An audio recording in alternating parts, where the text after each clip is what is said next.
The Heysel Stadium disaster was a tragic incident that occurred on May 29, 1985, when a crush of football fans led to the deaths of 39 people and injuries to around 600 others.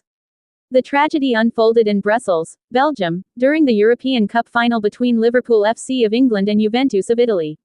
What was supposed to be a historic and exciting clash between two of Europe's top clubs, both filled with world-class international players and watched by millions on television, instead turned into one of the darkest days in football history. The event highlighted the dangerous mix of hooliganism, poor planning, and unsafe stadium structures that plagued the sport during that era.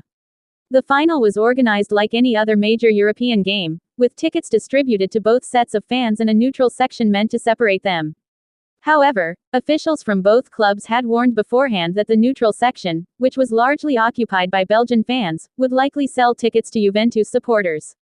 Tensions between English and Italian fans were already high because of past violent clashes, particularly after the 1984 European Cup final in Rome, when Liverpool defeated Roma in a penalty shootout and their supporters were attacked by Roma fans, police, and locals. That bitterness carried over to the Heysel final, where many Liverpool supporters saw the occasion as a chance to retaliate. On the day of the match, the neutral section was packed mostly with Juventus fans, but the only thing dividing them from the Liverpool supporters was a weak and poorly constructed fence. Verbal taunts escalated into physical provocation, with objects being thrown across the barrier. The flimsy fence was soon broken down as Liverpool fans surged forward.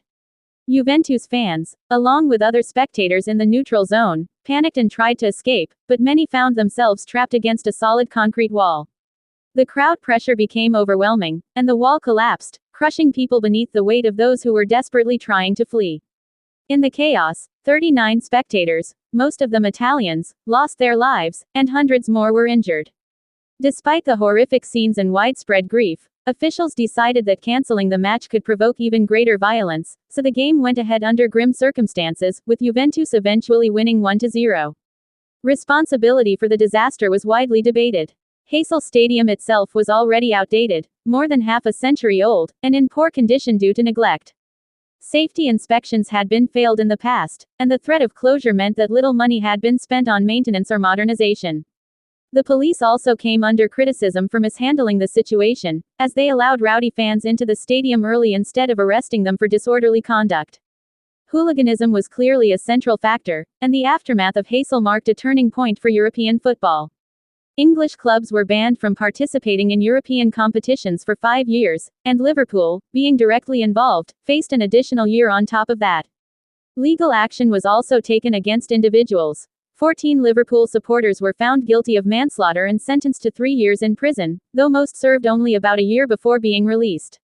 The Heysel disaster remains a grim reminder of how violence, poor security, and inadequate infrastructure combined to produce one of football's worst tragedies. It led to major reforms in stadium safety, crowd control, and international football governance, reshaping how the sport approached the safety of its fans in the years that followed.